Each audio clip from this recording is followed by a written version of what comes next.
गुरुर्ब्रह्मा गुरुर्विष्णुर् गुरुर्ब्रह्मा गुरुर्विष्णुर् गुरुर्देवो महेश्वरः गुरुर्देवो महेश्वरः गुरुसाक्षात् परब्रह्म गुरुर्साक्षात् परब्रह्म तस्मै श्री गुरवे नमः तस्मै श्री गुरवे नमः। ॐ नमो भगवते वासुदेवाय ॐ नमो भगवते वासुदेवाय ॐ नमो भगवते वासुदेवाय ॐ नमो भगवते वासुदेवाय ॐ नमो भगवते वासुदेवाय वासुदेवाय वासुदेवाय।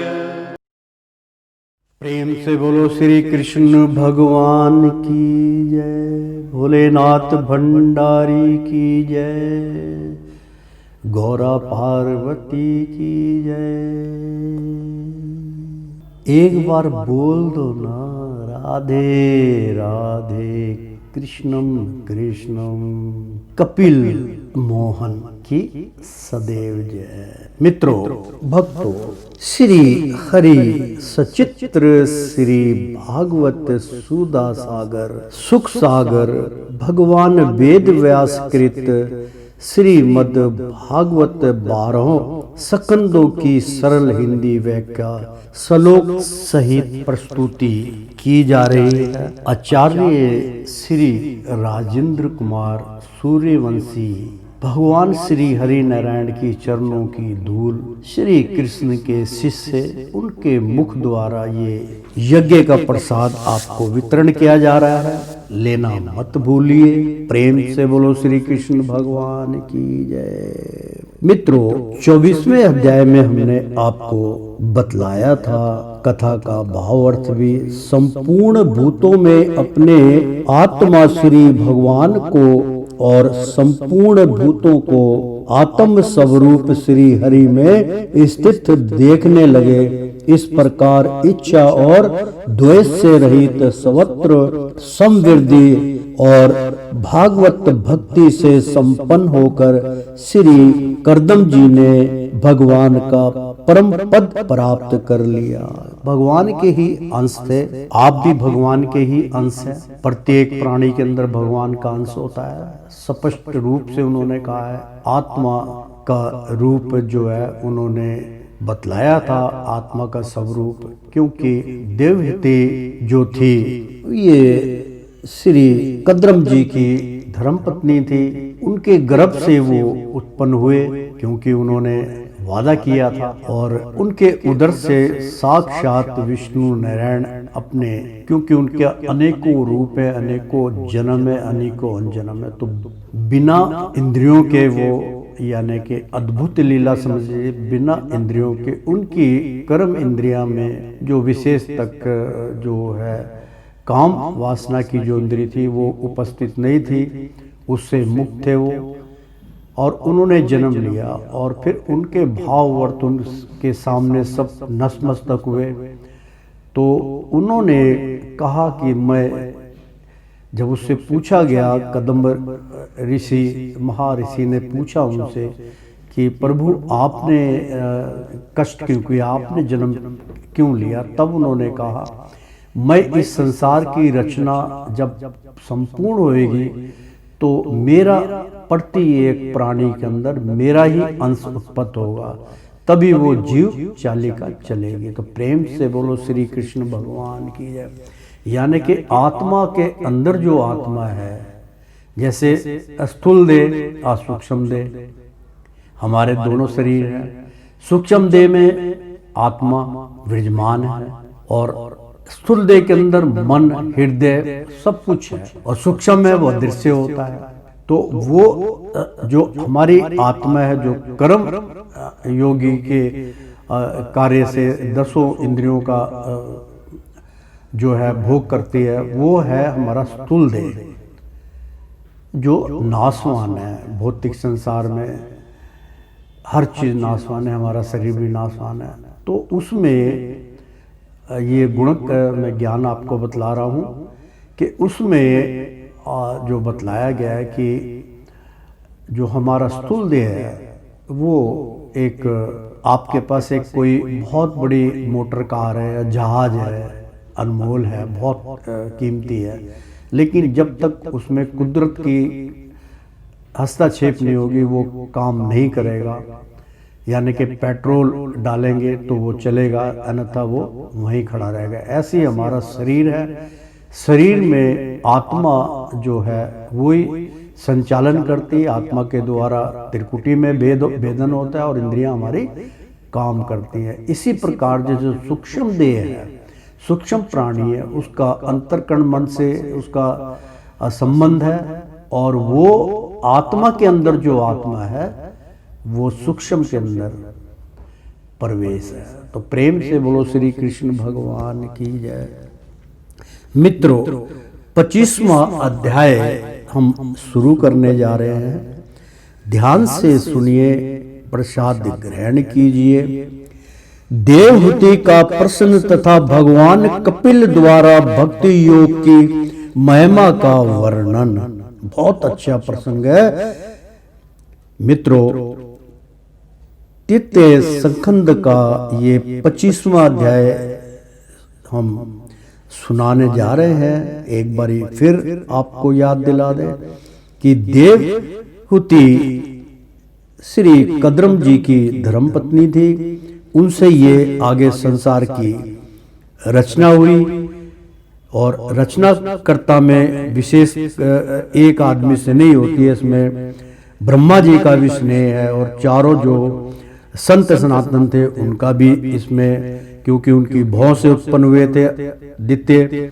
तो इस प्रकार इसमें कथा का भाव अर्थ बहुत अच्छा चल रहा है। तो देवहूति का प्रश्न था कि भगवान कपिल द्वारा, यानी कि उनके उदर से जो भगवान उत्पन्न हुए थे उनका नाम कपिल था, कि कपिल द्वारा भक्ति योग की महिमा का वर्णन, कि भक्ति योग से भगवान का क्या लेना और देना है, उनकी महिमा का वर्णन कीजिए। तो शौकीन जी पूछा, सूत जी, सत्वों की संख्या करने वाले भगवान कपिल साक्षात अंजन्मा नारायण होकर भी लोगों को आत्मज्ञान का उपदेश करने के लिए अपनी माया से उत्पन्न हुए थे। मैंने भगवान के बहुत से चरित्र सुने हैं, तथापि इन योगेश्वर पुरुष श्रेष्ठ कपिल जी की कीर्ति को सुनते सुनते मेरी इंद्रियां तृप्त नहीं होती। सर्वथा स्वतंत्र श्री हरि अपनी योग माया द्वारा भक्तों की इच्छा के अनुसार शरीर धारण करके जो जो लीलाएं करते हैं वे सभी कीर्तन करने योग्य है। अतः आप मुझे वे सभी सुनाइए, मुझे उन्हें सुनने में बड़ी ही श्रद्धा है। प्रेम से बोलो श्री कृष्ण भगवान की जय। सूत जी कहते हैं, मुनिवर, आपकी ही भांति जब विदुर ने भी यह आत्मज्ञानी विनय का प्रश्न किया तो श्री व्यास जी के सखा भगवान मैत्रेय जी प्रसन्न होकर इस प्रकार कहने लगे। श्री मैत्रेय जी ने कहा, विदुर जी, पिता के वन में चले जाने पर भगवान कपिल जी माता का प्रिय करने की इच्छा से उस बिंदुसर तीर्थ में रहने लगे।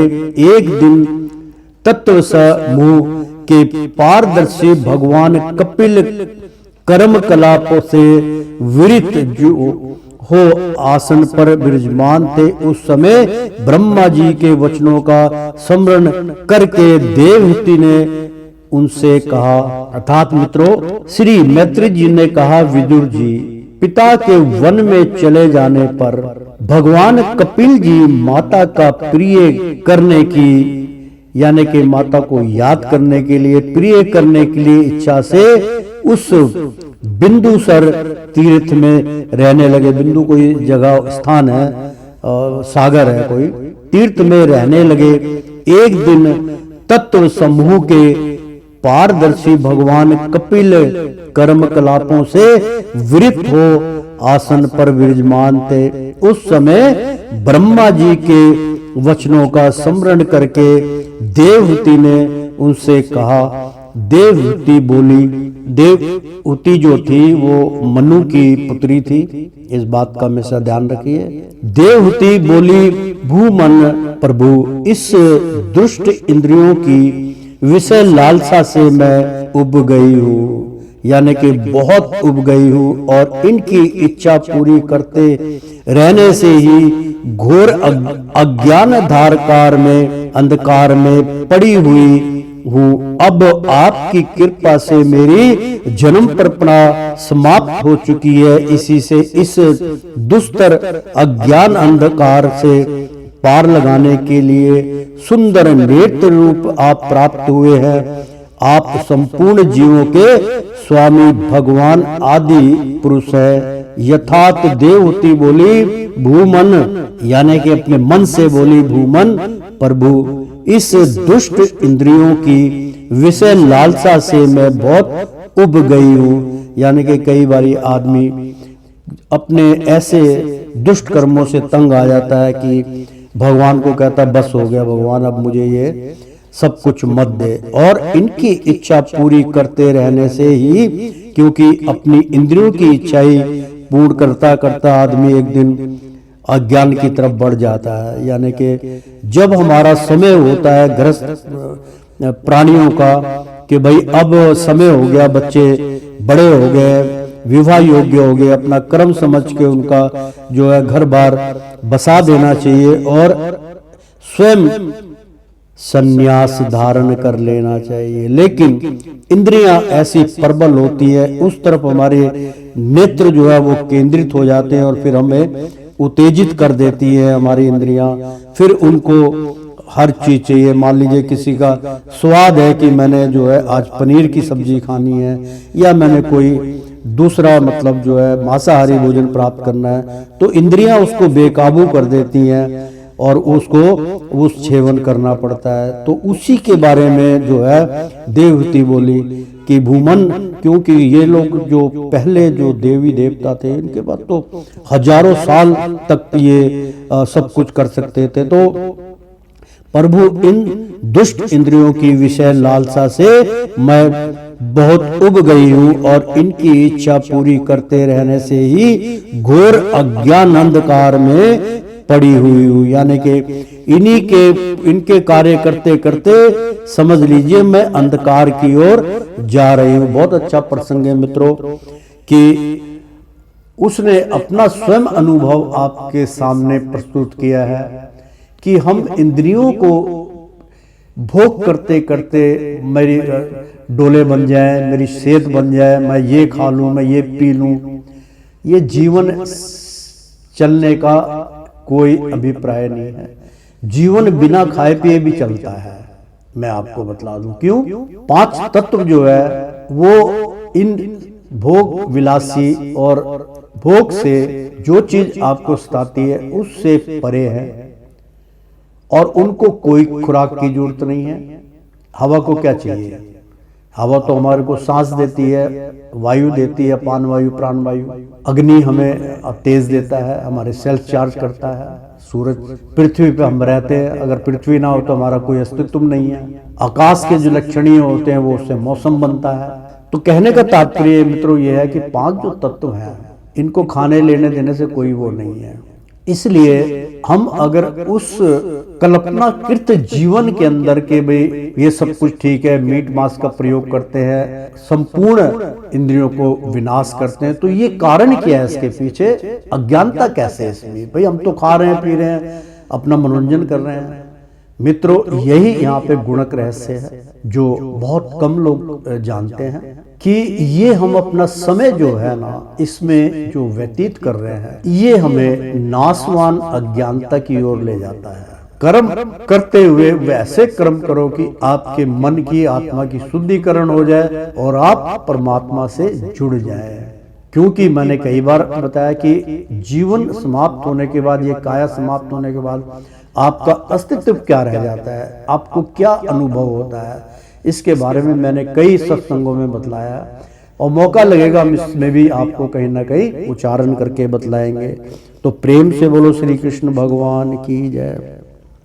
तो रहने से ही घोर अज्ञान गंधकार में पड़ी हुई हूं, अब आपकी कृपा से मेरी जन्म परंपरा समाप्त हो चुकी है। यानी कि जो मेरा कार्य था, जो मैंने जिसलिए मैं इससे जो है पृथ्वी पर आई हूँ और अपना जो है आगे मैंने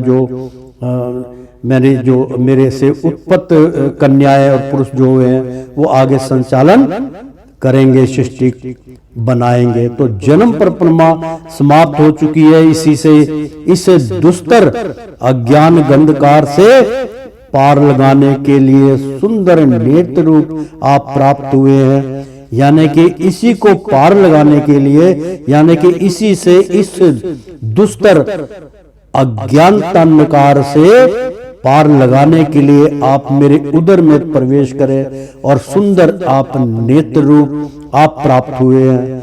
आप संपूर्ण जीवों के स्वामी भगवान आदि पुरुष हैं तथा अज्ञान अंधकार से अंधे पुरुषों के लिए नेत्र स्वरूप सूर्य की भांति उदित हुए हैं। देव इन देह गे आदि में जो मैं मेरे पन का दुराग्रह होता है वह भी आपका ही कराया हुआ है। अतः अब आप मेरे इस महामोहकों को दूर कीजिए। आप अपने भक्तों के संसार रूप वृक्ष के लिए कुठार के समान हैं। मैं प्राकृतिक और पुरुष का ज्ञान प्राप्त करने की इच्छा से आप शरणागत वत्सल की शरण में आई हूँ। आप भागवत धर्म जानने वालों में सबसे श्रेष्ठ है।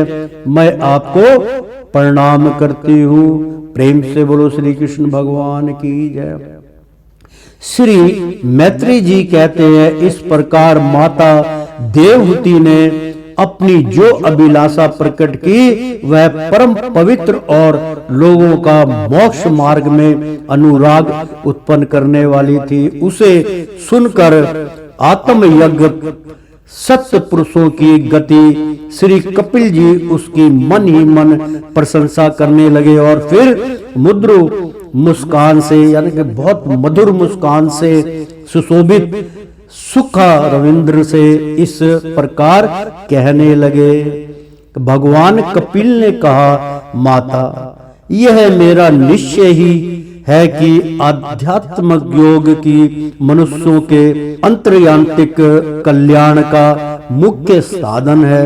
जहाँ दुख और सुख की स्वरथा निवृत्ति हो जाती है, साध्वी सब अंगों से संपन्न उस योग का मैंने पहले नारद आदि ऋषियों के सामने उनकी सुनने की इच्छा होने पर वर्णन किया था, वही अब मैं आपको सुनाता हूं। अर्थात भगवान कपिल वाच, भगवान ने कहा, माता यह मेरा निश्चय यानी कि मेरा अटल विश्वास है कि आध्यात्मिक योग मतलब ध्यान योग या आध्यात्मिक योग दोनों एक चीज है, ही मनुष्य को अंतर्यांतिक कल्याण का मुख्य साधन है। मित्रों, मैंने कई बार इसका उल्लेख किया है और वही उल्लेख अब इस ग्रंथ में आ रहा है। मैंने कई बार कहा है कि आध्यात्मिक योग यानी कि जब ध्यान योग द्वारा हमें आध्यात्मिक योग भी उसको कहते हैं, और अंतरकरण से जब हम भगवान का ध्यान करते हैं तो तब जो चीज प्राप्त होती है वो अत्यंत कल्याण का मुख्य साधन है आपका और संसार का कल्याण योग्य है। जहां दुख और सुख की स्वरथा निवृत्ति हो जाती है, यानी कि दुख और सुख की सर्वथा निवृत्ति हमेशा वो समाप्त हो जाता है। साध्वी सब अंगों से संपन्न उस योग का मैंने पहले नार आदि ऋषियों के सामने उनकी सुनने की इच्छा होने पर वर्णन किया था, वही अब मैं आपको सुनाता हूँ। इस जीव के बंधन और मोक्ष का कारण मन ही माना गया है। ध्यान से सुनिए मित्रों, बहुत सुंदर प्रसंग है। भगवान स्वयं अपने मुख द्वारा इस प्रसंग को सुना रहे हैं कि इस जीव के बंधन और मोक्ष का कारण मन ही माना गया है। विषयों में आसक्त होने पर वह बंधन का हेतु होता है और परमात्मा में अनुरक्त होने पर वही मोक्ष का कारण बन जाता है। प्रेम से बोलो श्री कृष्ण भगवान की जी। अर्थात इस जीवन के बंधन और मोक्ष का कारण, यानी कि हम इस संसार में इस जीव काल में फंसे हुए हैं, इसका जो बंधन है और ये मोक्ष का जो कारण मन ही माना गया। यानी अगर आपको मोक्ष प्राप्त होना है, अगर आप मोक्ष की तरफ भागते हैं तो उसका वशीकरण पहले मन माना गया है। मन को वशीकरण कीजिए, तब आप मोक्ष की प्राप्ति कर सकते हैं। विषयों में, यानी कि जो हम विषय भोग करते हैं, विषयों में आसक्त होने पर, यानी कि जब विषय भोग करते हैं उसमें आसक्ति प्राप्त मतलब उसमें हम अपने आप को आसक्त हो जाते हैं, यानी कि अपनी शक्तियों को खो देते हैं। होने पर वह बंधन का हेतु होता है, वही आपके बंधन में रुकावट होता है। और परमात्मा में अनुरुक्त, यानी कि और अगर आप परमात्मा में अनुरुक्त होने पर भगवान के अंदर अंतरकण में जब आप पहुंच जाते हैं, वही मोक्ष का कारण बन जाता है। भगवान तक आप जब पहुंचेंगे, उनकी चरणों की पादिका को प्रणाम करेंगे, उनके अपने नेत्रों से उनके चरण धोएंगे और उस जल से अपने आप को मस्तिष्क में लगा लेंगे, तो आपको वही मोक्ष का कारण आप बन जाता है, आपको मोक्ष की प्राप्ति होगी। जिस समय यह मन मैं और मेरेपन के कारण होने वाले काम, लोभ आदि विकारों से मुक्त एवं शुद्ध हो जाता है। स्पष्ट कह रहे हैं कि जो आपसे नहीं होता, आपका ध्यान नहीं लगता है, तो वो मेरेपन के कारण, मतलब केवल हरि आप ही है। तो मेरेपन के कारण होने वाले काम, लोभ, यानी कि जो काम से हमारे को लोभ है, आदि विकारों से मुक्त, यानी कि काम लोभ जो हमारे लालच अंदर भरा हुआ है, तो उन विकारों से मुक्त एवं शुद्ध हो जाता है, यानी कि उन विकारों से शुद्धिकरण हो जाती है। उस समय वह दुख सुख से छुटकर सम अवस्था में आ जाता है। दुख और सुखों से वो निर्वृत्त हो जाता है, फिर कर्म उसको त्याग देते हैं। जब जीव अपने ज्ञान वैराग्य और भक्ति से, यानी कि ज्ञान से वैराग्य उत्पन्न करता है और भक्ति से युक्त हृदय से आत्मा को प्राकृतिक से परे एकमात्र अद्वितीय भेद रहित स्व प्रकाश सूक्ष्म अखंड और उदासीन सुख दुख शून्य देखता है तथा प्राकृतिक को शक्तिहीन अनुभव करता है। अर्थात सुनिए मित्रों कि मेरेपन के कारण होने वाले काम लोभ आदि विकारों से मुक्त एवं शुद्ध हो जाता है। जो भगवान का नाम लेते हैं, भगवान के अंदर खो जाते हैं, उनका विकारों का अंत समझ लीजिए। उस समय वह सुख दुख से छूटकर, जो सुख दुख ने हमें घेर रखा है, उससे वो छूटकर सम अवस्था, यानी कि एक समतल अवस्था में आ जाता है। उसको भगवान के अलावा और कुछ नजर नहीं आता। तब जीव अपने ज्ञान, यानी कि उसके तत्पश्चात जीव अपने ज्ञान और वैराग्य, अपने ज्ञान से और वैराग्य प्रभु के प्रति ज्ञान के द्वारा होता है, और भक्ति से युक्त, मतलब भक्ति से संपूर्ण हृदय से आत्मा को, और हृदय से आत्मा को प्राकृतिक से परे एकमात्र अद्वितीय, यानी कि अपनी आत्मा को प्राकृतिक से परे, मतलब भगवान के चरणों में एकमात्र देखता है। अद्वितीय भेद रहित समय प्रकाश सूक्ष्म अखंड और उदासीन, यानी कि सूक्ष्म वो प्रकाश की यहाँ पे व्याख्या हो रही कि समय प्रकाश सूक्ष्म, यानी कि जो दूधिया प्रकाश होता है उसके वो वहां पहुंच के उसके दर्शन करता है तो अखंड और उदासीन, बहुत अखंड, ऐसा सीरियस हो जाता है कि बस मैं इसके अलावा कहीं ना जाऊं। तो सुख दुख शून्य, मतलब सुख दुख बिल्कुल समाप्त हो जाता है, शून्य काल में चला जाता है। शून्य देखता है कि यहाँ तो ना सुख है ना दुख है ना कोई है, यहाँ तो आहा आनंद ही आनंद है, परम आनंद है। यानी कि मृत्यु के पश्चात की ये गणना हो रही है। मित्रों, मैं बार बार कहता हूं, आप ध्यान से सुना करो। उच्चारण बहुत आवश्यकता है, जहां पे बहुत परम आवश्यकता होती है मैं वहां आपको उच्चारण करके बताता हूं कि तात्पर्य इसका क्या है। तो भगवान स्वयं अपने बता रहे हैं कि इसका तात्पर्य कि भेद रहित, मतलब जो सारे भेद थे वो खुल जाते हैं। स्वयं प्रकाश, अपने आप को प्रकाश में, और सूक्ष्म अखंड और उदासीन, यानी कि एक अखंड प्रकाश, सूक्ष्म, सुख दुख शून्य, वहां सुख दुख का कोई लेना देना नहीं है, देखता है। तथा प्राकृतिक को, मतलब जो कुदरत की चीज है, जो प्राकृतिक से वो है, वो शक्तिहीन अनुभव करता है कि यहाँ पे प्राकृतिक क्या करेगी, ना यहाँ हवा है, ना यहाँ पानी है, ना जल है, ना कुछ है, लेना नहीं, केवल प्रकाश ही प्रकाश है। तो योगियों के लिए भगवत प्राप्ति के निमित्त सवर्तमा श्री हरि के प्रति की हुई भक्ति के समान और कोई मंडल में मार्ग नहीं है। विवेक जन संग या आत्म शक्ति को ही परमात्मा का अच्छेद बंधन मानते हैं, किंतु वही संग या आसक्ति सब संतों महापुरुषों के प्रति हो जाती है तो मोक्ष का खुला द्वार बन जाती है। तो मोक्ष की देखो प्राप्ति कैसे हो रही है, भगवान स्वयं बतला रहे हैं। ध्यान से इस प्रसंग को सुनते रहिए।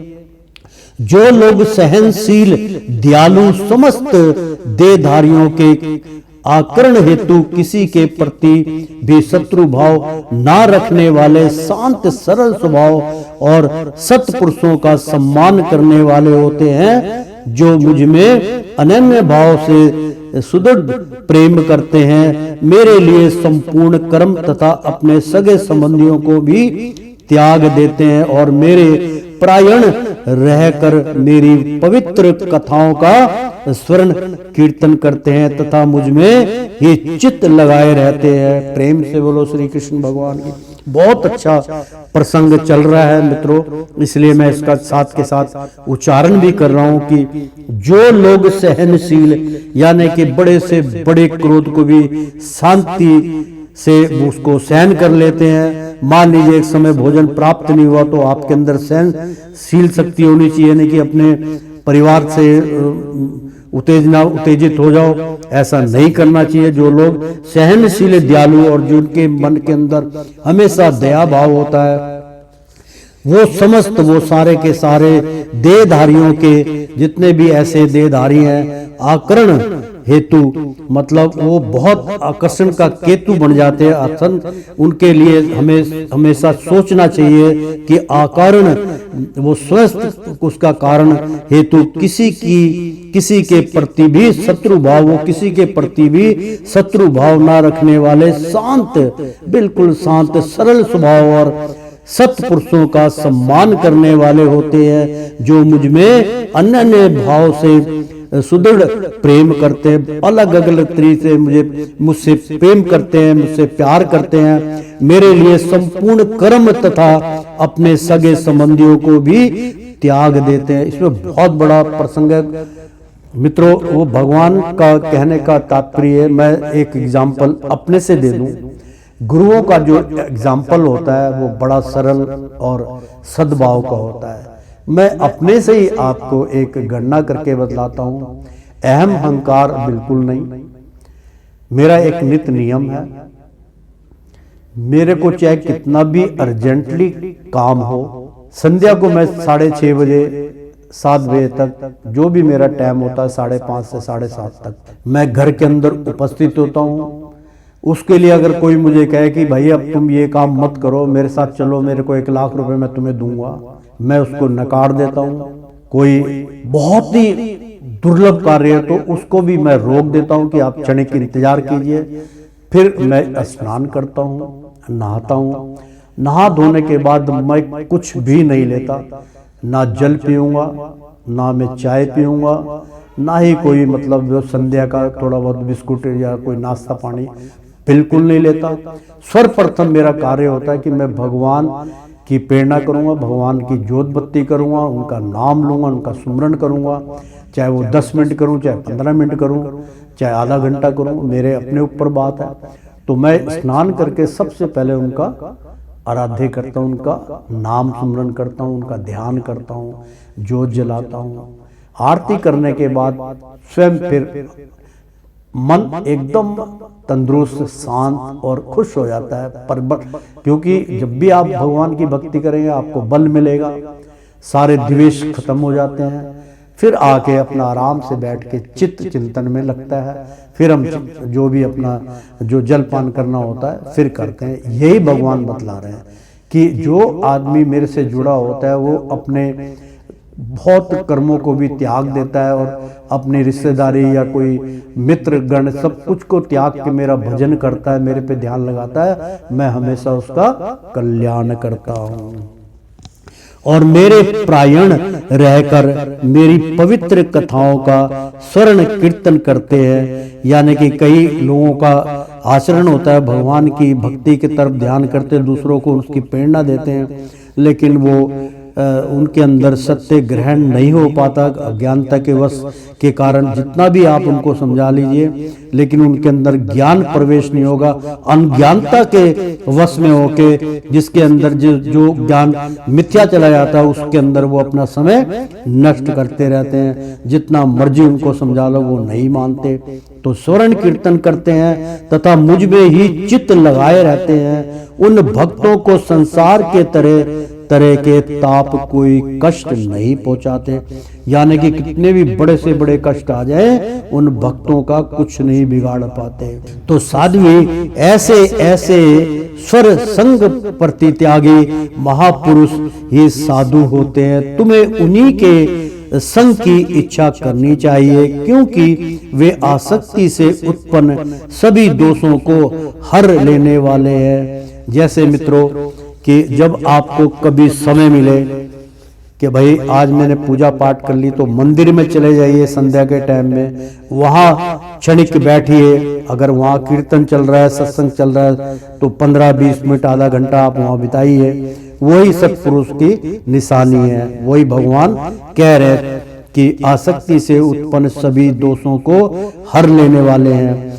सत्य पुरुषों के समागम से मेरे पराक्रमों का यथार्थ ज्ञान कराने वाली तथा हृदय और कानों को प्रिय लगने वाली कथाएं होती हैं। उनका सेवन करने से शीघ्र ही मोक्ष मार्ग में श्रद्धा, प्रेम और भक्ति का क्रम से विकास होगा।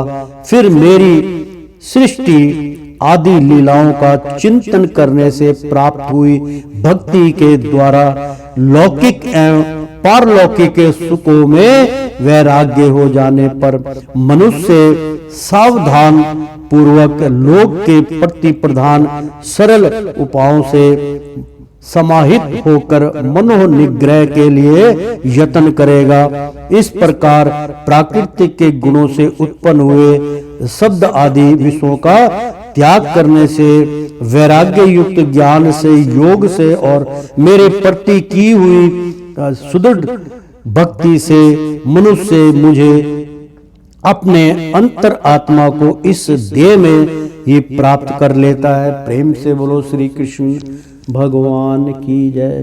देवहूति ने कहा, भगवान आपकी समुचित भक्ति का स्वरूप क्या है और मेरी जैसी अबलाओं के लिए कैसी भक्ति ठीक है जिससे कि मैं सहज में ही आपके निवारण पद को प्राप्त कर सकूं।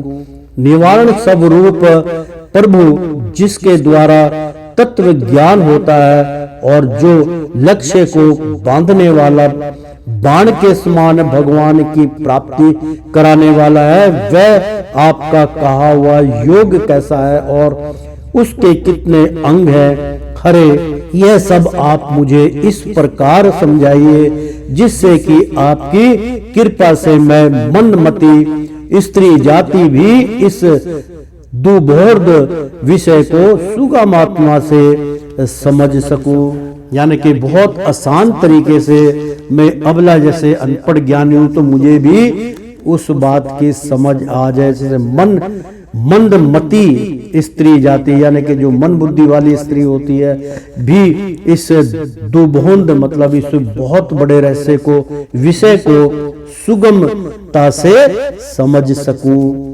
तो श्री मैत्री जी कहते हैं, विदुर जी जिसके शरीर से उन्होंने स्वयं जन्म लिया था, उस अपनी माता का ऐसा अभिप्राय जानकर कपिल जी के हृदय में स्नेह उमड़ आया और उन्होंने प्राकृतिक आदि तत्वों का निरूपण करने वाले शास्त्र का, जिसे संख्या कहते हैं, उपदेश किया। साथ ही भक्ति विस्तार एवं योग का भी वर्णन किया। श्री भगवान ने कहा, माता जिसका चित्र एकमात्र भगवान में ही लग गया है, ऐसे मनुष्य की वेद विहित कर्मों में लगी हुई तथा विषयों का ज्ञान कराने वाली कर्म इंद्रियां एवं ज्ञान इंद्रियां दोनों प्रकार की इंद्रियों की जो सत्व मूर्ति श्री हरि के प्रति स्वाभाविक प्रवृत्ति है, वही भगवान की आहुति की भक्ति है। यह मुक्ति से भी बढ़कर है, क्योंकि जठरानल जिस प्रकार खाए हुए अन्न को पचाता है, उसी प्रकार यह भी कर्म संस्कारों के ब्रह्मांड रूप लिंग शरीर को तत्काल भस्म कर देती है। मेरी चरण सेवा में प्रीति रखने वाले और मेरी ही प्रसन्नता के लिए समस्त कार्य करने वाले कितने ही बड़भागी भक्त जो एक दूसरे से मिलकर प्रेम पूर्वक मेरे ही प्रकर्मों की चर्चा किया करते हैं, मेरे साथ एक भाव सायुज्य मोक्ष की भी इच्छा नहीं करते। माँ वे साधु जन अरुण नयन एवं मनोहर मुखारविंद से युक्त मेरे परम सुंदर और वरदायक दिव्य रूपों की झांकी करते हैं और उनके साथ सह प्रेम संभाषण भी करते हैं, जिसके लिए बड़े बड़े तपस्वी भी लालित रहते हैं। दर्शनीय अंग प्रत्यंग उदार हास विलास मनोहर चितवन और सुमधुर वाणी से युक्त मेरे उन रूपों की माधुरी में उनका मन और इंद्रियां फंस जाती है। ऐसी मेरी भक्ति ना चाहने पर भी उन्हें परम पद की प्राप्ति करा देती है।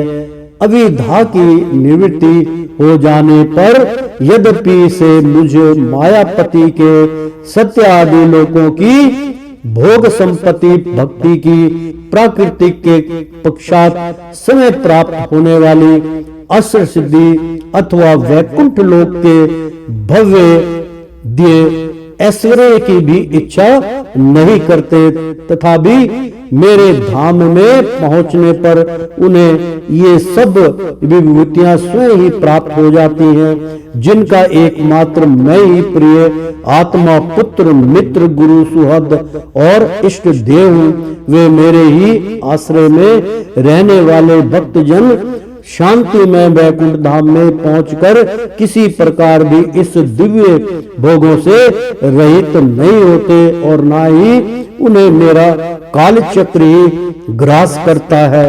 प्रेम से बोलो श्री कृष्ण भगवान की जय। मित्रों, बहुत सुंदर प्रसंग है। भगवान देखो क्या कहते हैं, माँ से कहा ना उन्होंने कि फंस जाती है, ऐसी मेरी भक्ति ना चाहने पर भी उन्हें परम पद की प्राप्ति करा देती है।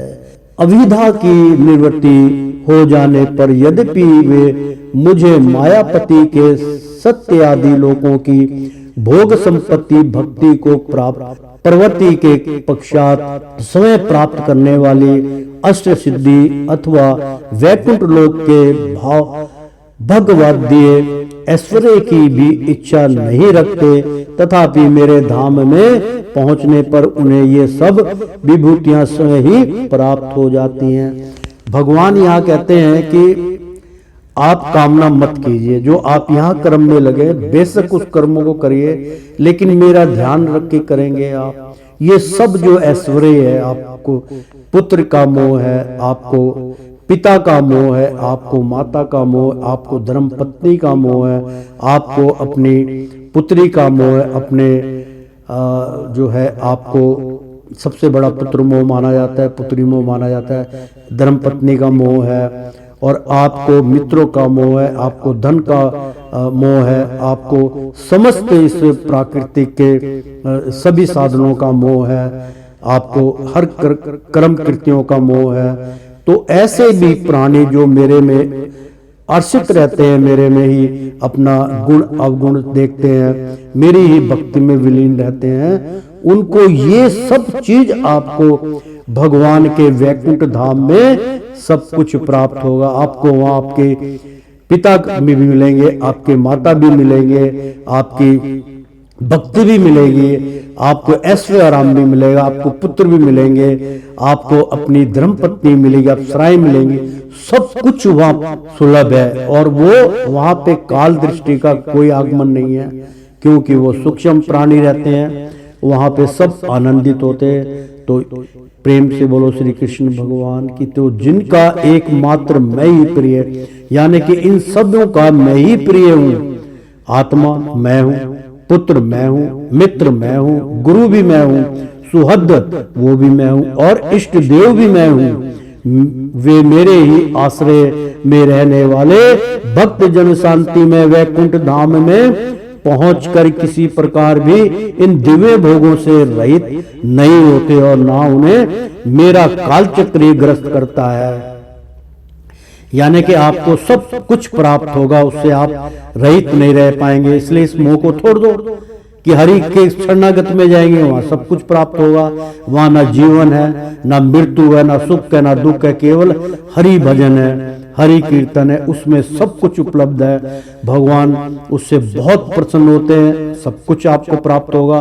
तो माता जी, जो लोग यह लोक परलोक और इन दोनों लोकों में साथ जाने वाले वसना में लिंग देह को तथा शरीर से संबंध रखने वाले जो धन पशु एवं ग्रस्त आदि पदार्थ हैं, उन सब को और अन्यायन संग्रहों को भी छोड़कर अन्य भक्ति से सब प्रकार मेरा ही भजन करते हैं, उन्हें मैं मृत्यु रूप संसार सागर से पार कर देता हूँ। मैं साक्षात भगवान हूँ, प्राकृतिक पुरुष का भी प्रभु हूँ तथा समस्त प्राणियों का आत्मा हूँ।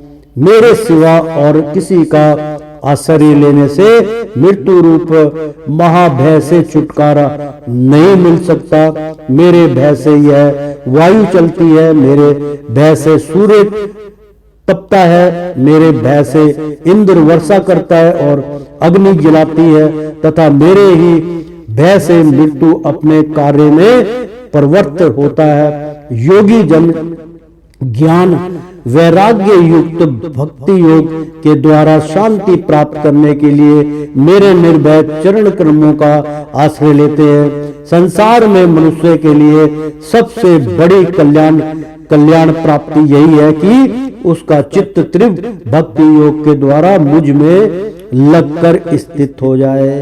प्रेम से बोलो श्री कृष्ण भगवान की जी जय। अर्थात मित्रों, माता जी यानी कि भगवान कपिल कहते हैं कि माता जी, उनकी माता देवहूति जो थी उनकी माता थी। माता जी, जो लोग यही लोक यानी कि जो यह लोक है और जो परलोक है यानी कि कलयुग और परलोक, और इन दोनों लोकों में साथ जाने वाले वासना में यानी कि जिनके अंदर संपूर्ण वासना, क्योंकि इस संसार में बिना वासना के कोई नहीं जा सकता, यहाँ पे वासना का त्याग करना नामुमकिन है। भगवान कहते हैं कि ऐसे भी लोग साथ जाने वाले वासना में लिंग देह को, यानी कि जो उनका लिंग देह है को तथा शरीर से वो जुड़ा हुआ है, संबंध रखने वाले यानी कि सब मतलब कर्म करने वाले, भोग विलासी सब रखने वाले, जो धन से लालची है, पशु हैं ग्रह, जो पशु हैं ग्रह ग्रस्त में आदि पदार्थ हैं, जो ग्रह पदार्थ हैं उन चीजों में, उन सब को और अन्याय में संग्रहों को भी छोड़कर अन्य ने भक्ति से, मतलब अलग अलग प्रकार से जो वो यत्न करते हैं, संग्रहों को जोड़ते हैं, को उनको भी छोड़ के अनन्य भक्ति से जब प्रकार मेरी भजन करते हैं, मतलब सब प्रकार भजन मेरा ही करेंगे, उन्हें मैं मृत्यु रूप संसार सागर से, ये घोर कलयुग से, यानी कि ये मृत्यु और जीवन का लोक है, मृत्यु लोक है, तो मैं स्वयं मृत्यु रूप हूँ, मैं स्वयं मृत्यु भगवान कहते हैं। तो रूप संसार सागर से, ये मृत्यु रूप संसार जो है ये घोर कलयुग है, संसार सागर से पार कर देता हूँ। मैं साक्षात भगवान हूँ, वो स्वयं कह रहे हैं कि मैं ही ईश्वर हूँ।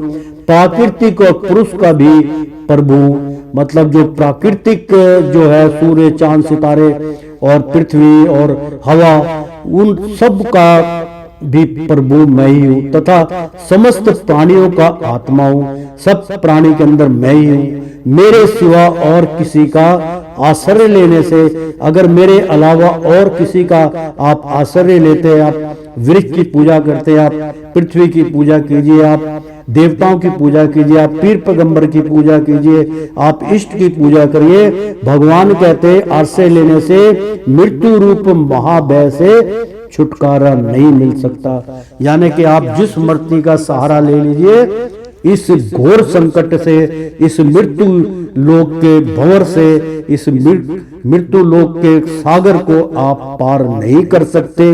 वो स्पष्ट बार बार इसका आज्ञा कर रहे हैं कि मेरे सिवा और किसी का आश्रय लेने से मृत्यु रूप महाभय से छुटकारा नहीं मिल सकता। मेरे भय से यह वायु चलती है, मेरे भय से सूर्य कांपता है, सूर्य तपता है, उनकी जो अग्नि प्रकट होती है वो मेरे स्वरूप से होती है, मेरे भय से इंद्र वर्षा करता है और अग्नि जलाती है, तथा मेरे ही भय से मृत्यु अपने कार्य में प्रवृत्त होता है। योगी जन ध्यान वैराग्य युक्त भक्ति योग के द्वारा शांति प्राप्त करने के लिए मेरे निर्भय चरण कर्मों का आश्रय लेते हैं। संसार में मनुष्य के लिए सबसे बड़ी कल्याण प्राप्ति यही है कि उसका चित्त त्रिप भक्ति योग के द्वारा मुझ में लगकर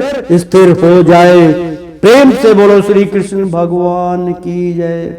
एक बार बोल दो ना राधे राधे, तो श्रीमन नारायण नारायण हरि हरि।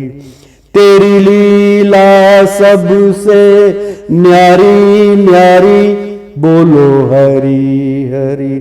ओ श्रीमन नारायण नारायण हरि हरि। मित्रों, आज का अध्याय बहुत ही महत्वपूर्ण था। प्रेम से बोलो श्री कृष्ण भगवान की जय। एक बार बोल दो ना राधे राधे।